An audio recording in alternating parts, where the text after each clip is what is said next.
مثل نوره كمشكاة فيها مصباح. بسم الله الرحمن الرحيم. اللهم صل على محمد النبي الأمي وعلى آله وسلم تسليما. العطور المجموعہ فی ذکر النبی الحبیب صلی اللہ علیہ وسلم، مجلس نمبر 17، آپ کے ساتھ دعا کے وقت توسل حاصل کرنا، یعنی نبی صلی اللہ علیہ وسلم کے ذریعے سے وسیلہ طلب کرنا دعاؤں کے وقت۔ گو درود شریف جس طرح عبادت مقصودہ ہے، اس طرح توسل عبادت مقصودہ نہیں، مگر دعا کی قبولیت میں درود شریف کی طرح توسل بھی اثر رکھتا ہے، اقرب الی الاجابہ ہونے کے۔ اس لیے درود شریف کے بعد اس کا ذکر مستحسن معلوم ہوا، اور گو بعض نے اس مسئلے میں کچھ خلاف بھی کیا ہے، مگر مسلک جمہور کا اس کا جواز ہے، جبکہ حدود شرعیہ کو محفوظ رکھے۔ یہاں پر یہ بتایا جا رہا کہ جیسے درود شریف دعا کی قبولیت میں اثر رکھتا ہے، اسی طرح نبی صلی اللہ علیہ وسلم کا توسل یعنی وسیلہ حاصل کرنا دعا میں، یہ بھی جو ہے ایسا ہی قبولیت کا اثر رکھتا ہے۔ اس میں بعض نے کچھ خلاف بھی کیا ہے، مگر جمہور جو علماء ہیں، یعنی زیادہ تر علماء کا جو اس مسلک ہے وہ اس کا جواز دیتا ہے، یعنی اس کی اجازت دیتا ہے، جبکہ وہ حدود شرعیہ کے محفوظ رکھے۔ اس سلسلے میں چند روایتیں یہاں پر بیان کی جا رہی ہیں۔ پہلی روایت سنن ابن ماجہ باب صلاۃ الحاجہ میں عثمان بن حنیف رضی اللہ عنہ سے روایت ہے کہ ایک شخص نابینا نبی صلی اللہ علیہ وسلم کی خدمت میں حاضر ہوا اور عرض کیا کہ دعا کیجئے اللہ تعالیٰ مجھ کو عافیت دے۔ آپ صلی اللہ علیہ وسلم نے فرمایا، اگر تو چاہے اس کو ملتوی رکھوں اور یہ زیادہ بہتر ہے، اور اگر تو چاہے تو دعا کر دوں۔ اس نے عرض کیا کہ دعا ہی کر دیجئے۔ آپ نے اس کو حکم دیا کہ وضو کرے اور اچھی طرح وضو کرے اور 2 رکعت پڑھے اور یہ دعا کرے،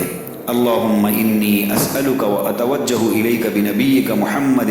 نبی الرحمت یا محمد انی اتوجہ بک الی ربی فی حاجتی ھذا لتقضی لی اللہم فشفعہ فی۔ ترجمہ: اے اللہ، میں آپ سے درخواست کرتا ہوں اور آپ کی طرف متوجہ ہوتا ہوں بوسیلے محمد نبی رحمت کے، اے محمد میں آپ کے وسیلے سے اپنی اس حاجت میں اپنے رب کی طرف متوجہ ہوا ہوں تاکہ وہ پوری ہو جائے۔ اے اللہ، آپ کی شفاعت میرے حق میں قبول کیجیے۔ فائدہ: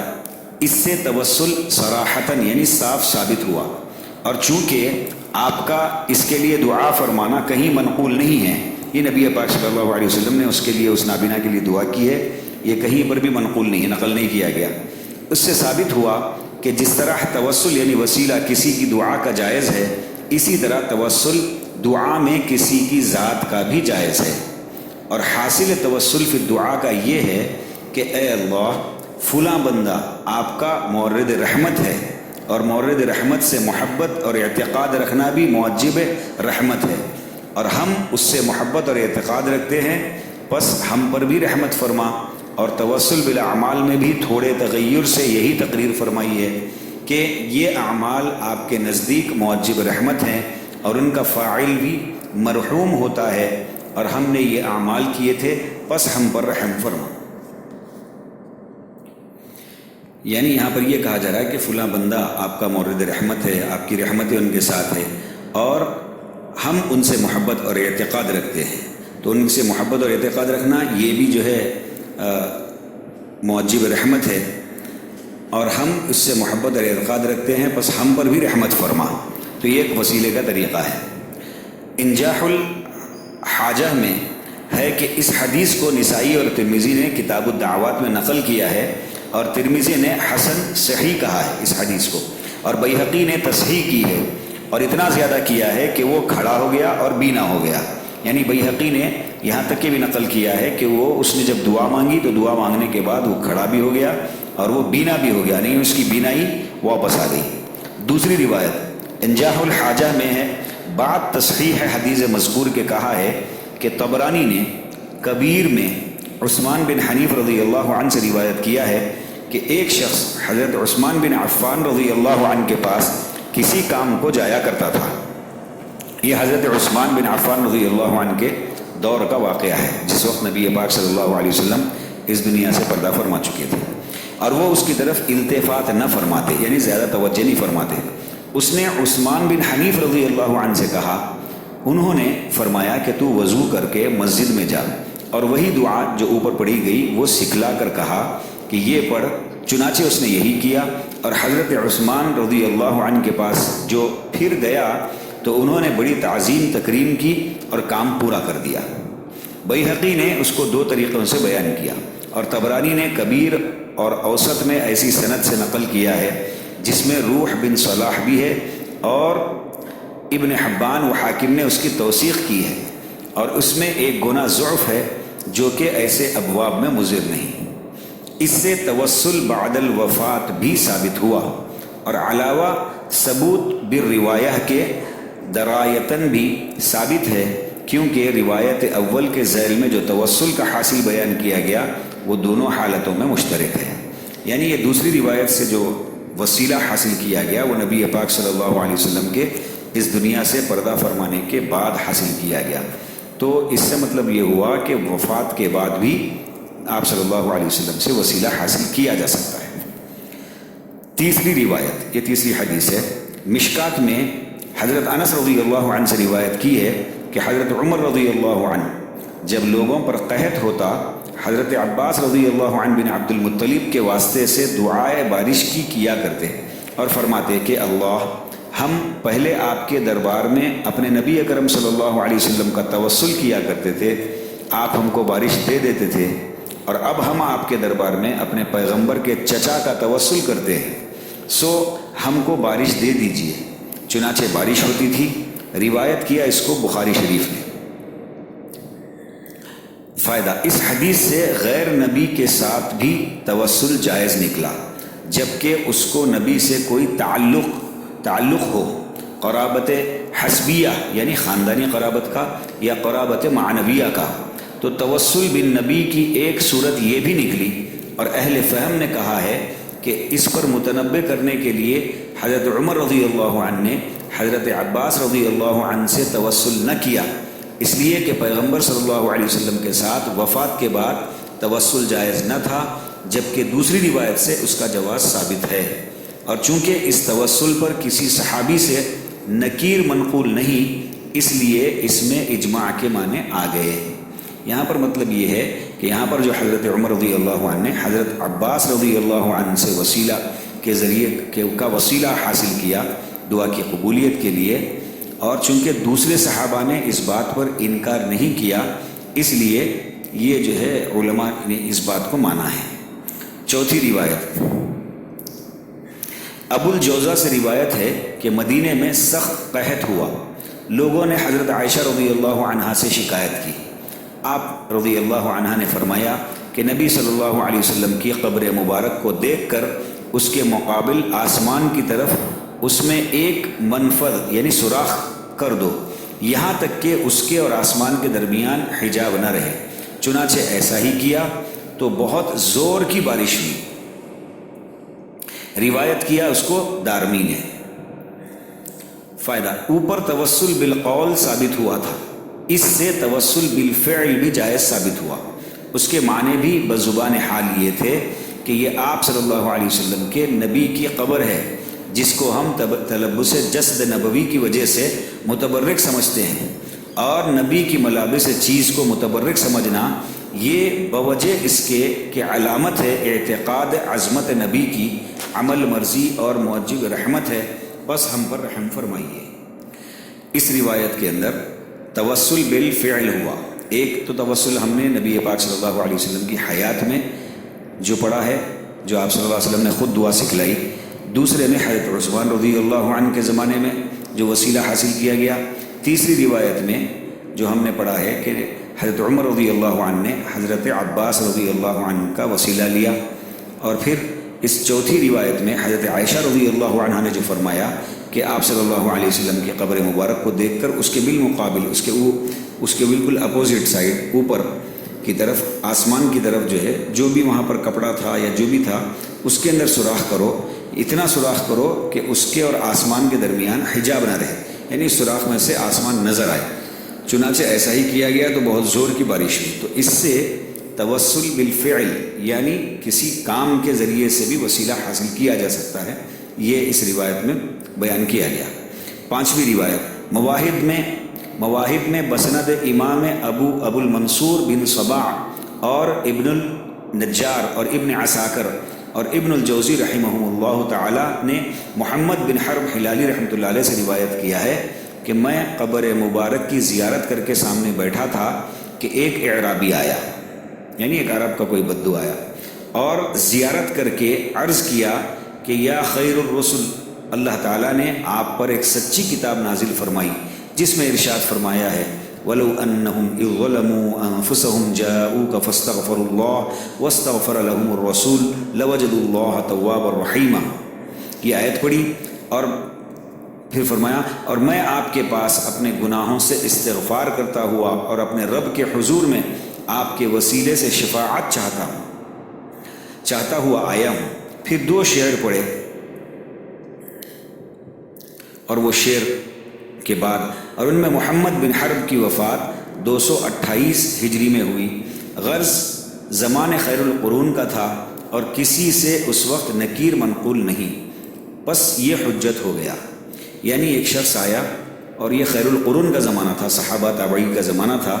اور اس زمانے میں ایک شخص آ کے باضابطہ اللہ کے نبی صلی اللہ علیہ وسلم کی قبر مبارک کے سامنے آ کر اسے زیارت کرنے کے بعد پھر یہ آیت پڑھی اور پھر یوں کہا کہ میں آپ کے پاس اپنے گناہوں سے استغفار کرتا ہوں اور اپنے رب کے حضور میں آپ کے وسیلے سے شفاعت چاہتا ہوں۔ تو جب جو بزرگ وہاں پر بیٹھے تھے محمد بن حرب ہلالی رحمۃ اللہ علیہ نے جب انہوں نے روایت کیا تو مطلب انہوں نے وہ سنا ہے، اور اس کے علاوہ وہ سننے کے باوجود بھی اس وقت کے زمانے کے جو بڑے بڑے اللہ والے تھے انہوں نے اس کا انکار نہیں کیا، تو مطلب یہ ہے کہ وسیلہ حاصل کیا جا سکتا ہے۔ اس میں تنبیہ ہے، توسل کے بعض الفاظ تو ناجائز ہیں اور بعض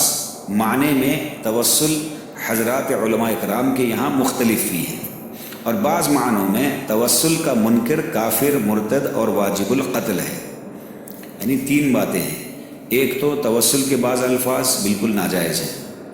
اور بعض معنی میں توسل حضرات علماء کرام کے یہاں مختلف الگ الگ ہیں، اور بعض معنوں میں توسل یعنی وسیلے کا انکار کرنا یہ کفر مرتد اور واجب القتل ہے وہ آدمی،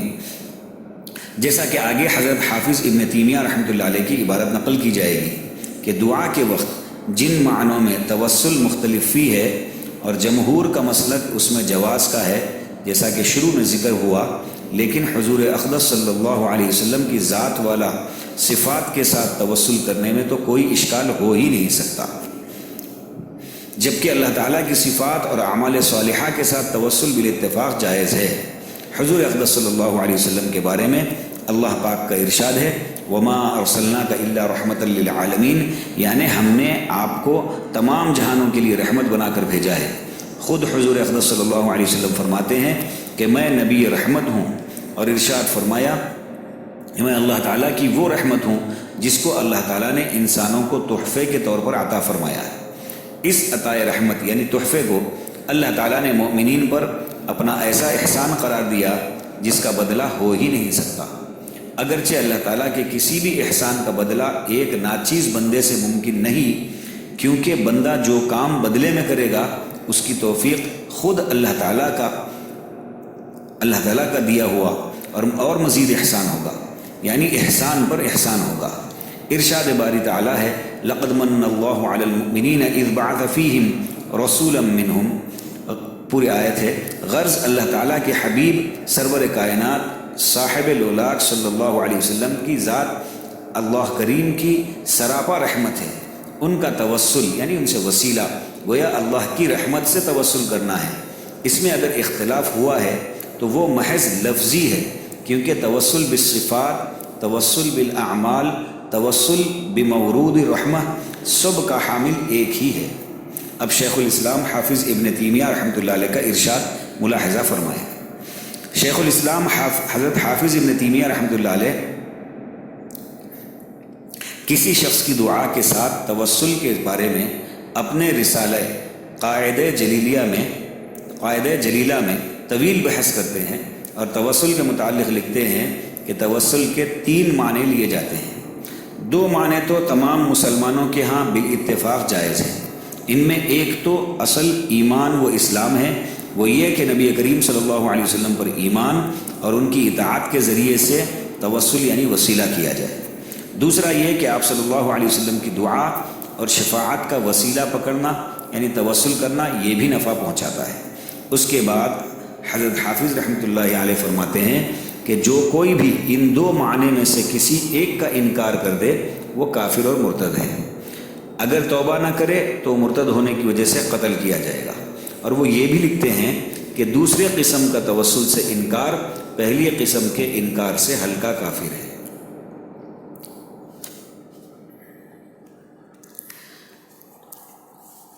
یہاں پر کچھ اشعار ہیں جس کا ترجمہ ہے، اور جس شخص کی نصرت رسول اللہ صلی اللہ علیہ وسلم کے توسل سے ہو تو فتح اور نصر اور ظفر اس کے لشکر میں سے ہے۔ اس بندے نے آپ کو یا رسول اللہ مستغیث ہو کر اور امید کی چیزوں کا امیدوار ہو کر پکارا ہے، سو اس کے لیے سوائے آپ کے لطف کے کوئی نظرگاہ نہیں، سوائے اللہ۔ ہمارے سردار خیر الامم کے قلب کو مہربان کر دیجئے، سو کیونکہ آپ کی طرف سے عطوف کا انتظار ہے۔ آپ سے تعلق والی اشیاء سے توسل حاصل کرنے کی برکات۔ حضور اقدس صلی اللہ علیہ وسلم کے آثار کے ساتھ صحابہ کرام کا تبرک حاصل کرنا یعنی توسل کرنا اسی رسالے کی گزشتہ مجالس میں درج ہے، جس میں بال مبارک کا خود حضور پاک صلی اللہ علیہ وسلم کا صحابہ میں تقسیم کرنا، صحابہ کا پسینے مبارک کو اکٹھا کرنا، جبے مبارک کو نچوڑ کر تبرک حاصل کرنا وغیرہ تفصیل سے درج ہے۔ اس برکت کا راز یہ ہے کہ حضرت صلی اللہ علیہ وسلم کے آثار دیکھنے سے اور محبت سے ان کو مس کرنے سے یعنی مر لینے سے آپ کے ساتھ تعلق اور محبت کی کیفیت بڑھ سکتی ہے، اور یہی محبت و تعلق اللہ تعالیٰ کی رحمت کے حصول کا ذریعہ بنتا ہے۔ چنانچہ محبت کے بغیر اگر کوئی متبرک چیز کو استعمال کرے تو اس کو برکت کے اثرات حاصل نہیں ہوتے جو کہ مشاہدہ ہے۔ عطر الوردہ میں کتاب ہے، قصیدے بردے کی برکات میں لکھا ہے کہ صاحب قصیدہ یعنی امام ابو عبداللہ شرف الدین محمد بن سعید بن حماد بوصیری قدس سرہ کو فالج ہو گیا تھا۔ جو قصیدے برد شریف ہے وہ جنہوں نے لکھا ہے ان کو فالج ہو گیا تھا، جس سے نصف بدن بیکار ہو گیا۔ انہوں نے بإلہام ربانی یعنی ان کو الہام ہوا کہ یہ قصیدہ تصنیف کیا، اور رسول اللہ صلی اللہ علیہ وسلم کی زیارت سے خواب میں مشرف ہوئے۔ آپ صلی اللہ علیہ وسلم نے اپنا دست مبارک ان کے بدن پر پھیر دیا اور یہ فوراً شفا یاب ہو گئے۔ یہ اپنے گھر سے نکلے تھے کہ ایک درویش سے ملاقات ہوئی اور اس نے درخواست کی کہ مجھ کو وہ قصیدہ سنا دیجئے جو آپ نے مدح نبوی میں یعنی آپ صلی اللہ علیہ وسلم کی نبی کی تعریف میں کہا ہے۔ انہوں نے پوچھا کون سا قصیدہ؟ اس نے کہا کہ جس کے اول میں یہ ہے امن تذکرن جیران بدی سلم، شعر ہے وہ قصیدے کا پہلا۔ ان کو تعجب ہوا کیونکہ انہوں نے اس قصیدے کی کسی کو اطلاع نہیں دی تھی۔ اس درویش نے کہا کہ واللہ میں نے اس کو اس وقت سنا ہے جبکہ یہ حضور اقدس صلی اللہ علیہ وسلم کی خدمت میں پڑھا جا رہا تھا اور آپ صلی اللہ علیہ وسلم خوش ہو رہے تھے، سو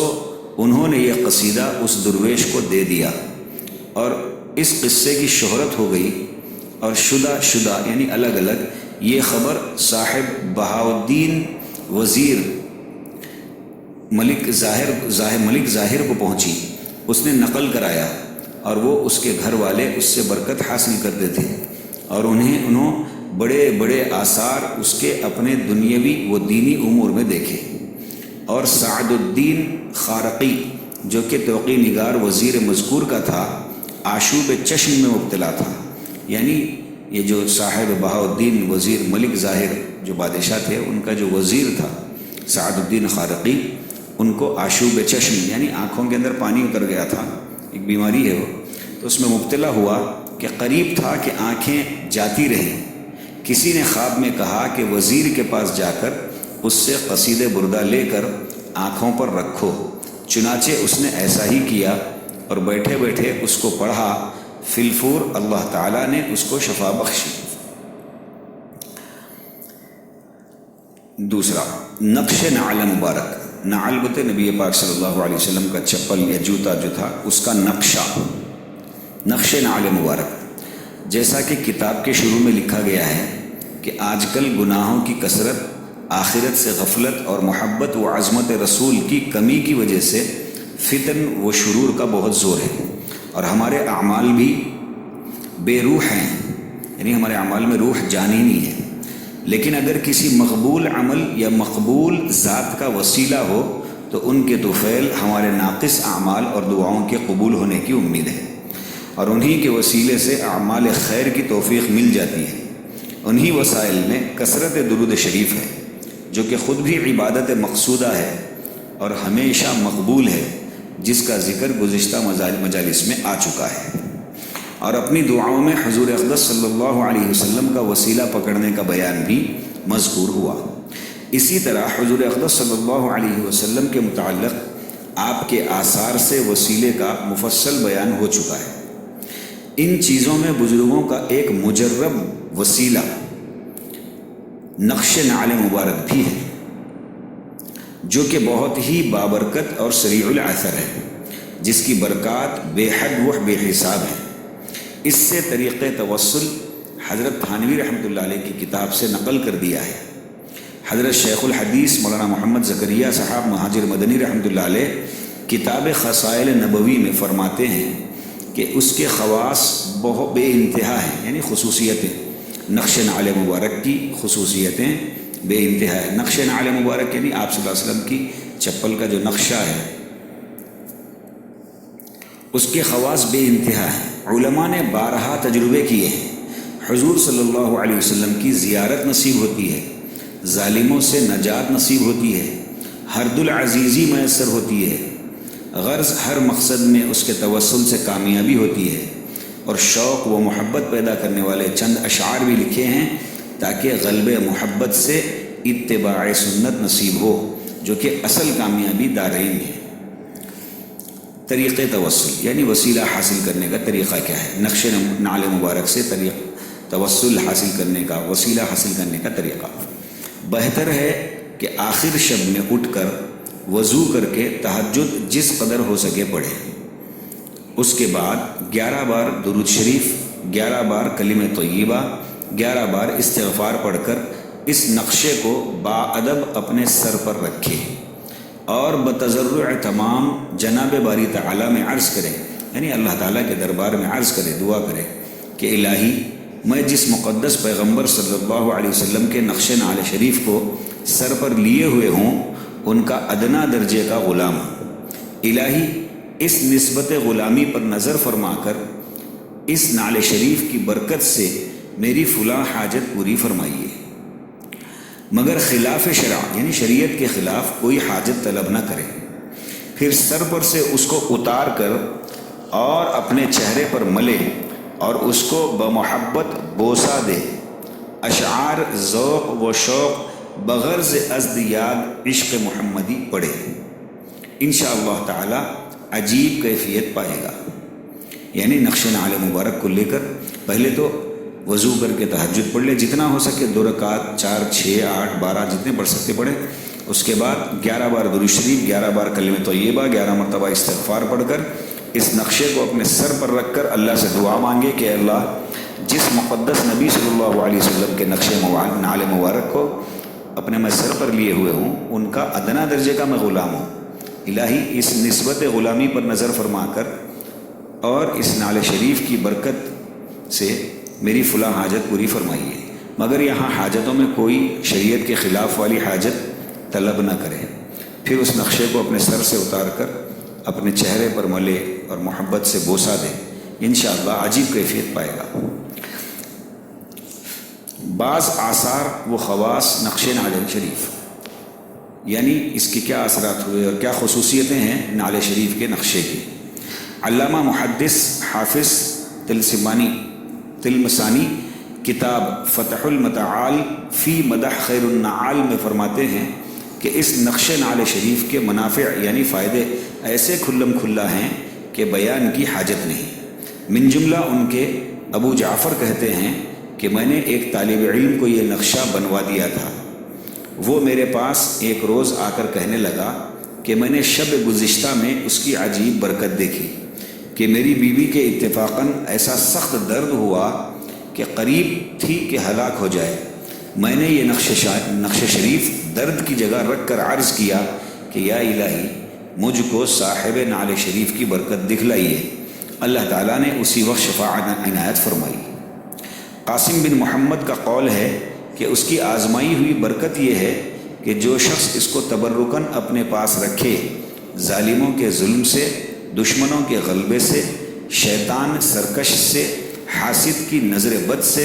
امن و امان میں رہے۔ اور اگر حاملہ عورت درد زہ کی شدت کے وقت اس کو اپنے داہنے ہاتھ میں رکھے، بفضلہ تعالی اس کی مشکل آسان ہو۔ شیخ ابن حبیب النبی روایت فرماتے ہیں کہ ان کے ایک دنبل نکل آیا، دنبل یعنی ایک پھنسی نکل آیا کہ کسی کی سمجھ میں نہیں آتا تھا، نہایت سخت درد ہوا، کسی طبیب کی یعنی ڈاکٹر کی سمجھ میں اس کی دوا نہ آئی، انہوں نے یہ نقش شریف درد کی جگہ رکھ لیا، معاً اس کے ایسا سکون ہو گیا کہ گویا کبھی درد ہی نہ تھا۔ ایک اثر خود میرا یعنی جو کتاب فتح المتعال نے لکھی ہے وہ فرماتے ہیں کہ ایک خود میرا مشاہدہ کیا ہوا ہے کہ ایک بار سفر دریائے شور کا اتفاق ہوا، ایک دفعہ ایسی حالت ہوئی کہ سب ہلاکت کے قریب ہو گئے۔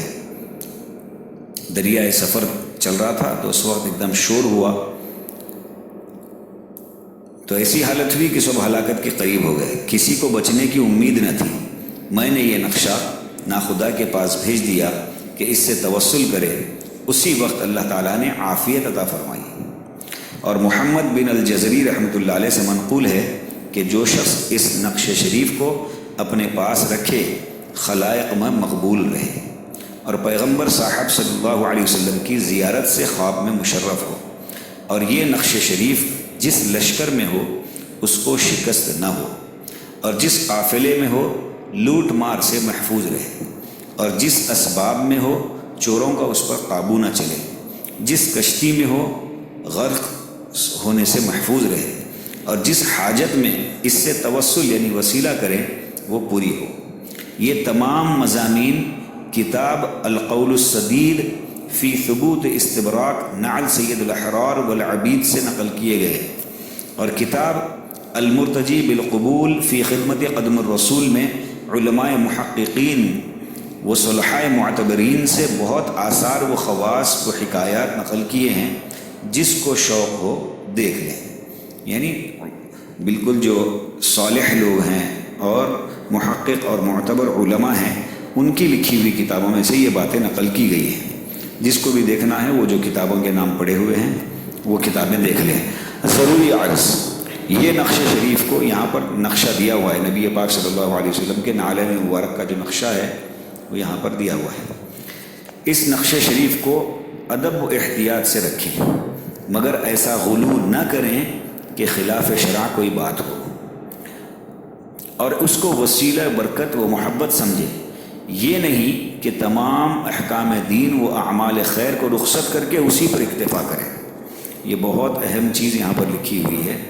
کہ اس کو ہم وسیلہ برکت سمجھیں گے اور محبت کے ساتھ اس کو رکھیں گے، لیکن ایسا نہیں ہے کہ اس کے ساتھ کوئی خلاف شرع شریعت کے خلاف والا کوئی عمل ہو، اور پھر ایسا بھی نہیں ہے کہ یہ نقش نعل مبارک رہنے کی وجہ سے احکام دین و اعمال خیر کی ہم کو ضرورت نہیں ہے اور اس کو چھوڑ کے ہم زندگی گزاریں، یہ بالکل غلط ہے۔ حکیم الامت حضرت مولانا اشرف علی تھانوی صاحب رحمۃ اللہ علیہ فرماتے ہیں کہ جب صرف ان الفاظ میں جو کہ آپ کے معنی و مدح کی صورت و مثال ہیں، اور پھر ان نقوش میں جو کہ ان الفاظ پر دال یعنی دلیل کرتے ہیں، اور اس ملبوس میں جو کہ آپ کی نعال ہیں، اور پھر ان نقشوں میں جو کہ ان نعال کی تمثال ہیں، یہ دولت ہائے لازوال اور نعمت ہائے بے مثال ہیں، سو خود آپ کی ذات مجمع الکمالات و اسماء جامع البرکات سے توسل حاصل کرنا اور اس کے وسیلے سے دعا کرنا کیا کچھ نہ ہوگا۔ یعنی حضرت مولانا اشرف الحنوی صاحب رحمۃ اللہ علیہ فرماتے ہیں کہ جب یعنی آپ صلی اللہ علیہ وسلم کی صرف تعریف بیان کرنے میں یا پھر یہ آپ صلی اللہ علیہ وسلم کے نعلین کے نقشے رکھنے کی برکت اور اس کا وسیلہ پکڑنے سے اور آپ صلی اللہ علیہ وسلم کے لباس کی جو برکات ہیں، صرف ان چیزوں کی یہ برکات ہیں، تو نبی پاک صلی اللہ علیہ وسلم کی ذات، آپ صلی اللہ علیہ وسلم کی ذات تو تمام کمالات کا مجموعہ تھی اور تمام برکات کا مجموعہ تھی۔ تو پھر آپ صلی اللہ علیہ وسلم والی زندگی اگر ہم گزاریں گے اور آپ صلی اللہ علیہ وسلم سے وسیلہ حاصل کریں گے تو کیا کچھ نہیں ہوگا، کیا ہماری دعائیں قبول نہیں ہوں گی؟ ضرور ہوں گی۔ اس لیے زندگی آپ صلی اللہ علیہ وسلم کی سنتوں والی ہو۔ یہاں پر چند اشعار لکھے ہوئے ہیں جس کا ترجمہ ہے کہ جب کہ آپ صلی اللہ علیہ وسلم کے نام مبارک سے یہ فائدہ ہوتا ہے تو نور مبارک کے فائدے کا کیا ٹھکانہ، اور آپ کا نام مبارک جب ایک مضبوط قلعے کی طرح ہے تو آپ کی ذات مبارک کیا کچھ نہ ہوگی۔ یعنی آپ صلی اللہ علیہ وسلم کی مدح یعنی تعریف تو بڑی چیز ہے جس کا پورا بیان بھی نہیں ہو سکتا کہ اللہ تعالیٰ خود مدح یعنی تعریف فرماتے ہیں، لیکن صرف آپ کی مدح کے الفاظ میں اتنی بڑی برکت ہے کہ آپ کی شان میں قصیدہ لکھنے والے کو رسول اللہ صلی اللہ علیہ وسلم کی خواب میں زیارت ہوتی ہے اور آپ صلی اللہ علیہ وسلم خواب ہی میں اپنا دست مبارک ان کے بدن پر پھیر دیتے ہیں، جس سے ان کو فالج کے مہلک مرض سے فوراً شفا یابی ہو گئی۔ اور پھر ان اوراق میں جن پر آپ کی مدح کے الفاظ کے نقوش ہیں یعنی لکھے ہوئے ہیں، ان کو آنکھوں پر رکھنے سے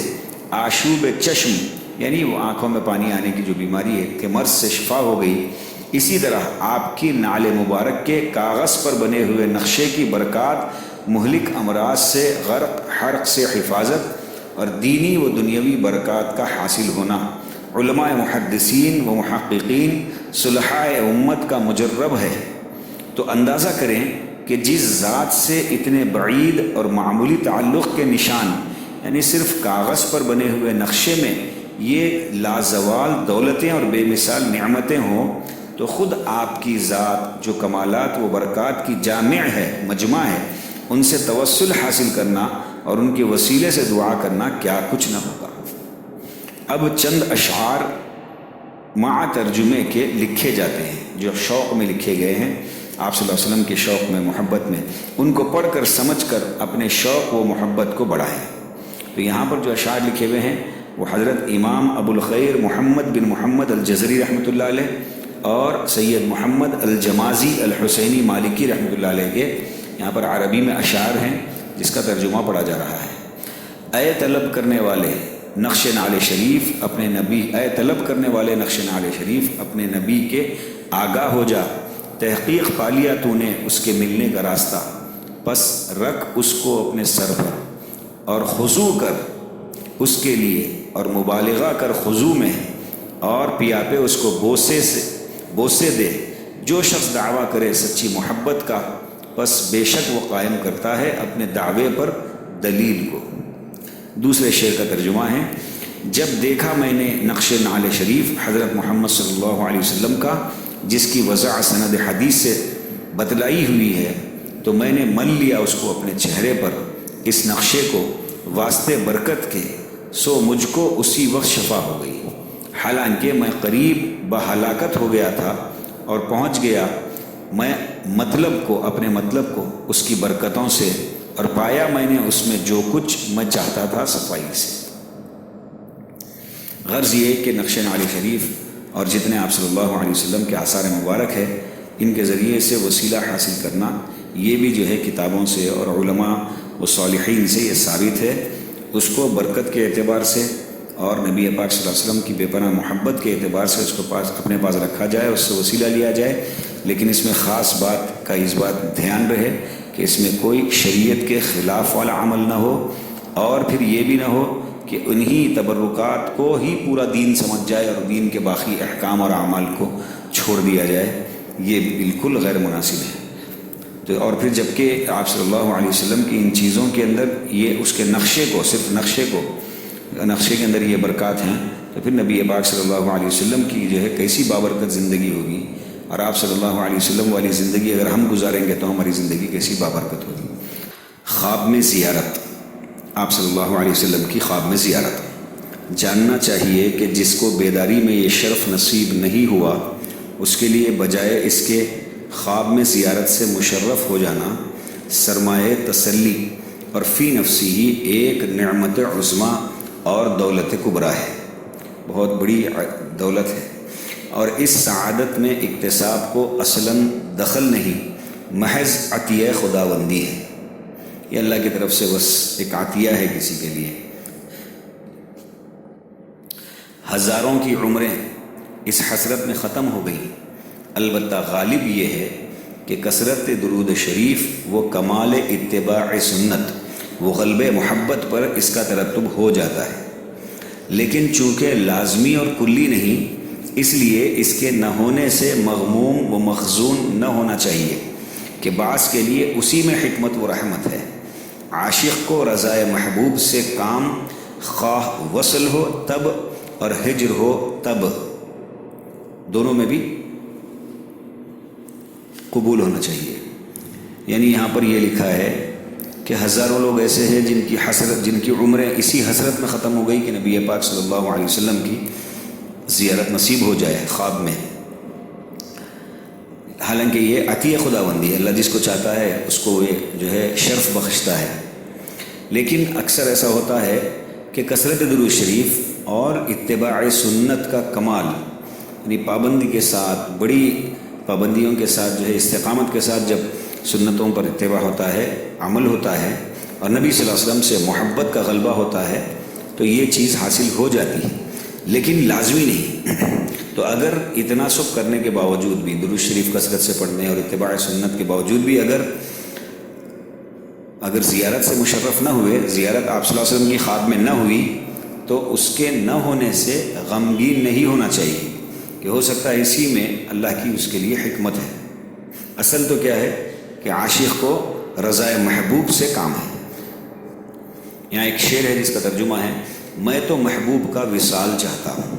اور وہ دوری چاہتا ہے، بس اس کی چاہت کی وجہ سے میں اپنی چاہت چھوڑتا ہوں۔ حافظ شیرازی رحمۃ اللہ علیہ فرماتے ہیں کہ فراق و وصل کیا ہوتا ہے کہ دوست کی خوشنودی طلب کرنی چاہیے، دوست سے اس کے علاوہ کسی دوسری چیز کی طلب بڑے افسوس کی بات ہے، کہ یہ دیکھنا چاہیے کہ دوست کیا چاہتا ہے، کہ اگر وہ وصل چاہتا ہے، ملاقات چاہتا ہے تو ٹھیک ہے، اگر نہیں وہ دوری چاہتا ہے تو وہ بھی ٹھیک ہے۔ اسی سے یہ بھی سمجھ لیا جائے کہ اگر زیارت ہو گئی مگر طاعت سے رضا حاصل نہ کی تو وہ کافی نہیں ہوگی۔ خود حضور اکرم صلی اللہ علیہ وسلم کے عہد مبارک میں بہت سے صورتاً زائر، معناً مہجور، اور بعض صورتاً مہجور جیسے اویس قرنی معناً قرب سے مسرور تھے۔ اب بعض روایات مشکات سے اس زیارت کی فضیلت میں لکھی جاتی ہیں۔ یہاں ایک بہت اہم بات یہ لکھی ہوئی ہے کہ زیارت تو ہو گئی لیکن زندگی میں اطاعت نہیں ہے، اور اطاعت کے ذریعے سے اللہ کے نبی صلی اللہ علیہ وسلم کی رضا حاصل نہیں کر سکے، اللہ کی رضا حاصل نہیں کر سکے، تو یہ کافی نہیں ہے۔ اس لیے کہ خود حضور اقدس صلی اللہ علیہ وسلم کے زمانے مبارک میں بھی صورتاً ظاہر، مطلب لوگ تو آپ صلی اللہ علیہ وسلم کی زیارت کیے ہیں، آمنے سامنے دیکھے ہیں، لیکن گنہگار تھے یا غلطیوں میں پڑے ہوئے تھے، اور بعض ایسے تھے جو مہجور تھے، دیکھ نہیں سکتے تھے، لیکن قرب بہت تھا، جیسے اویس قرنی رحمۃ اللہ علیہ، آپ صلی اللہ علیہ وسلم کے زمانے میں تھے لیکن آپ صلی اللہ علیہ وسلم کی زیارت نہیں ہو سکی۔ بعض روایات مشکات سے اس زیارت کی فضیلت میں لکھی جاتی ہیں۔ پہلی روایت حضرت ابو ہریرہ رضی اللہ عنہ سے روایت ہے کہ رسول اللہ صلی اللہ علیہ وسلم نے فرمایا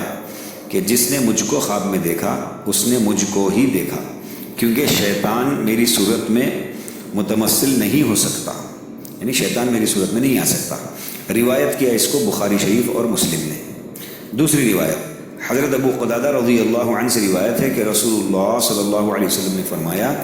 جس نے مجھ کو خواب میں دیکھا اس نے امر واقعی دیکھا، یعنی مجھ کو ہی دیکھا۔ اس کو بھی بخاری اور مسلم نے روایت کیا ہے۔ فائدہ ان دونوں حدیثوں کا ایک ہی حاصل ہے۔ مشکات کے حاشیے میں سید رحمہ اللہ تعالیٰ سے اس باب میں 2 قول نقل کیے ہیں کہ اگر حلیہ شریف کے موافق صورت نہ دیکھے مگر قلب میں علم ضروری کے طور پر یہ بات القاء ہو جائے کہ یہ حضور اقدس صلی اللہ علیہ وسلم ہیں، تو آیا یہ رویت بھی صحیح ہے یا نہیں؟ جنہوں نے اس کو بھی صحیح کہا ہے، اختلاف صورت کی وجہ یہ بیان کی ہے کہ یا تو یہ اس دیکھنے والے کی کمی ہے، جیسا مقدر آئینے میں صاف چہرہ بھی مقدر نظر آتا ہے، یا بعض آئینوں میں صورت ٹیڑھی نظر آتی ہے، تو وہ صورت تو واقعی اس مرئی کی ہے مگر خرابی آئینے میں ہے، اور یا یہ وجہ ہے کہ صورت حقیقت میں روح مقدسہ کی مثال ہے،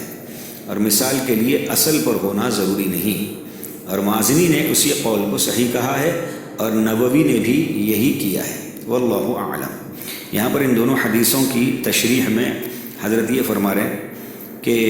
حلیہ شریف کے مطابق جیسے آپ صلی اللہ علیہ وسلم کا حلیہ حدیث میں لکھا ہوا ہے کہ آپ صلی اللہ علیہ وسلم کا چہرہ کیسا تھا، پیشانی کیسی تھی، ناک کیسی تھی، بال کیسے تھے، اگر اس کے مطابق زیارت نہیں ہوئی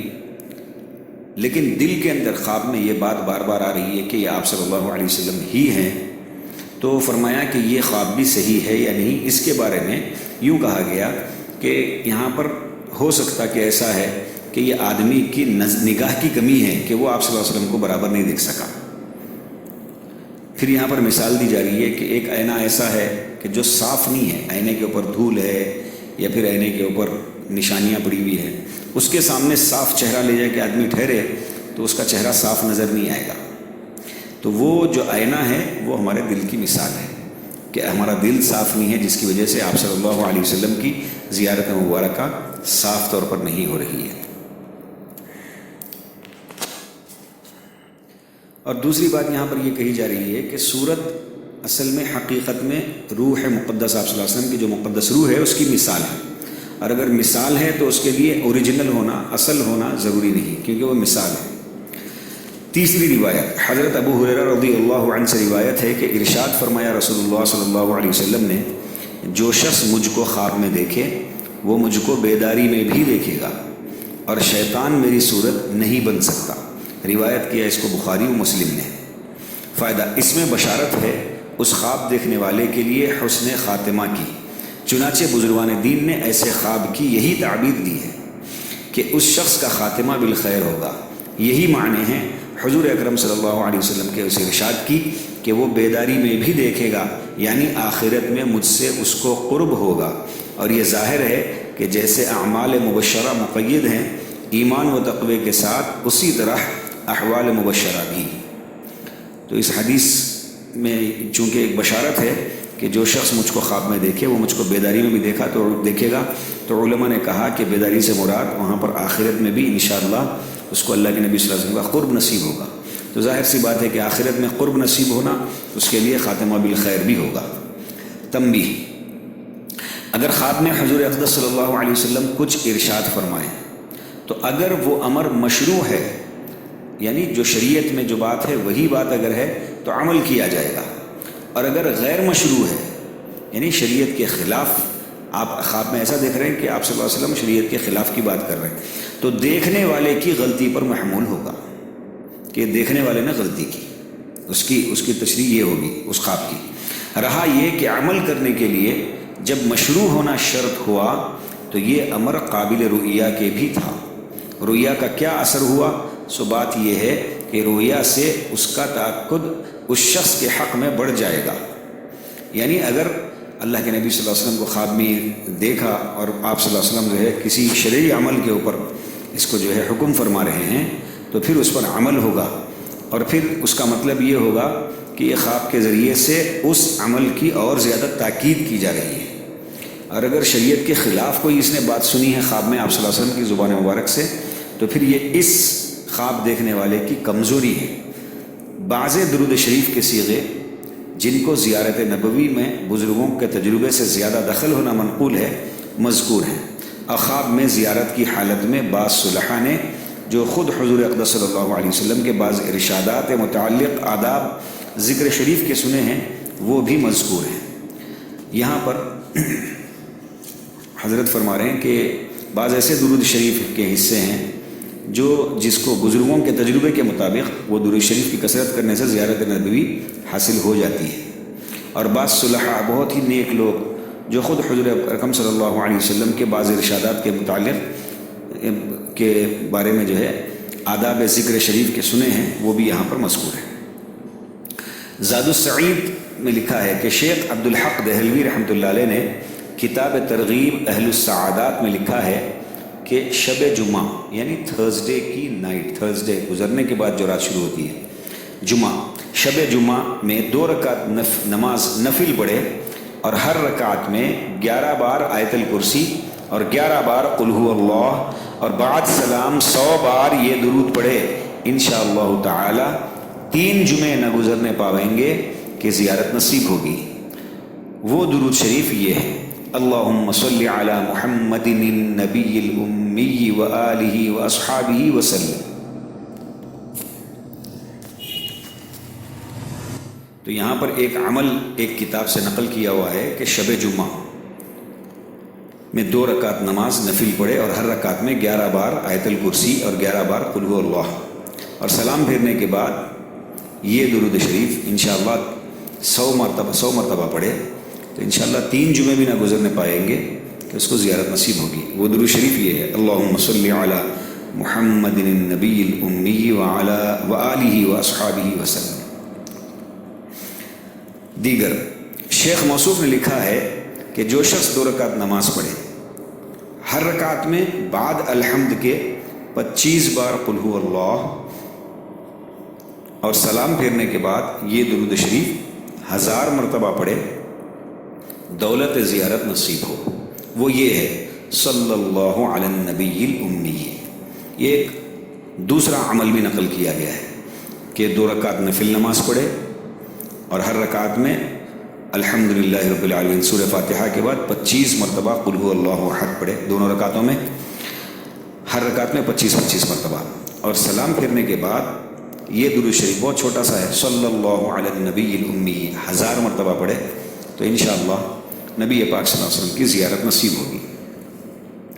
نیز شیخ موصوف نے لکھا ہے کہ سوتے وقت 70 بار اس درود شریف کو پڑھنے سے دولت زیارت نصیب ہوگی۔ اللہم صلی علی سیدنا محمد بحر انوارک ومعدن اسرارک ولسان حجتک وعروس مملکتک وإمام حضرتك وطراز ملكك وخزائن رحمتك وطريق شريعتك المتلذذ بتوحيدك إنسان عين الوجود والسبب في كل موجود عين أعيان خلقك المتقدم من نور ضيائك صلاة تدوم بدوامك وتبقى ببقائك لا منتهى لها دون علمك صلاة ترضيك وترضيه وترضى بها عنا یا رب العالمین۔ دیگر اور اس کے علاوہ اور ایک عمل بھی یہ نقل کیا گیا ہے کہ سوتے وقت چند بار پڑھنا زیارت کے لیے نافع ہے، تو شیخ نے لکھا ہے کہ یہ جو اب پڑھا جا رہا ہے یہ چند مرتبہ ہر مرتبہ سوتے وقت پڑھنے سے بھی زیارت نصیب ہوتی ہے۔ اللہم رب الحل والحرام ورب البیت الحرام ورب الرکن والمقام ابلغ لروح سیدنا ومولانا محمد منا السلام۔ مگر بڑی شرط اس دولت کے حصول میں قلب کا شوق سے پر ہونا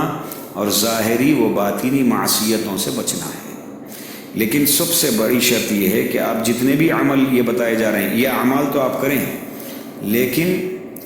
زیارت نبی پاک صلی اللہ علیہ وسلم کے لیے شرط یہ ہے کہ ہمارا دل یہ ایک تو شوق سے پر ہو کہ نبی صلی اللہ علیہ وسلم کی مجھے زیارت ہو، اور ساتھ ہی ساتھ ظاہری اور باطنی یعنی روحانی جو گناہ ہوتے ہیں دل سے اور اندرونی اور باہر تمام گناہوں سے بچنا یہ ضروری ہے۔ یہاں پر چند اشعار لکھے ہوئے ہیں جس کا ترجمہ ہے: ہاں رات کو خیال محبوب میرے پاس آیا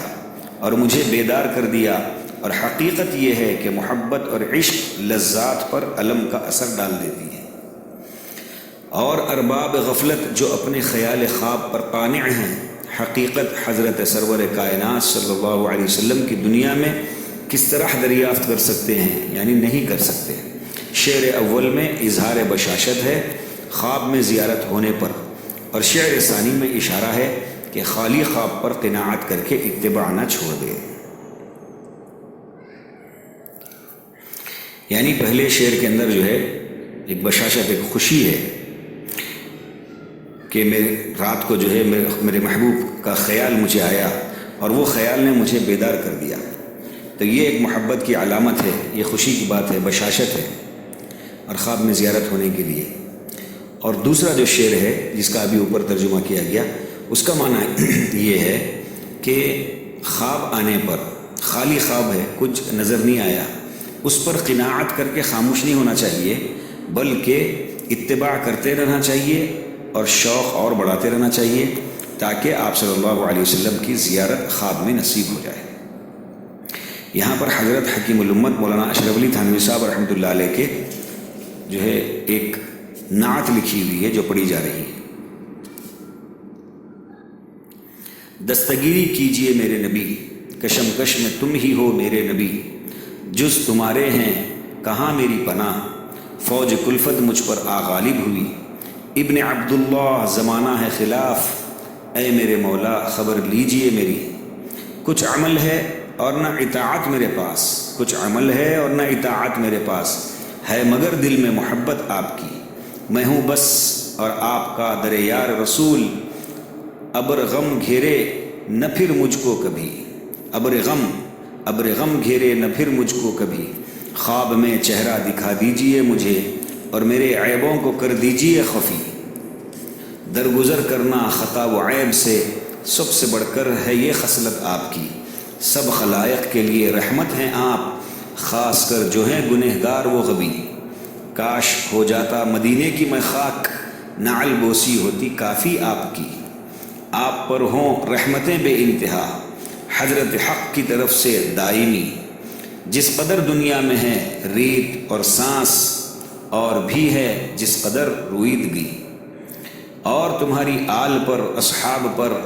تا بقائے عمر دار اخروی۔ اللہ سبحانہ وتعالی ہم تمام کو نبی پاک صلی اللہ علیہ وسلم سے سچی پکی محبت نصیب فرمائے، عقیدت نصیب فرمائے، آپ صلی اللہ علیہ وسلم کی جو ہے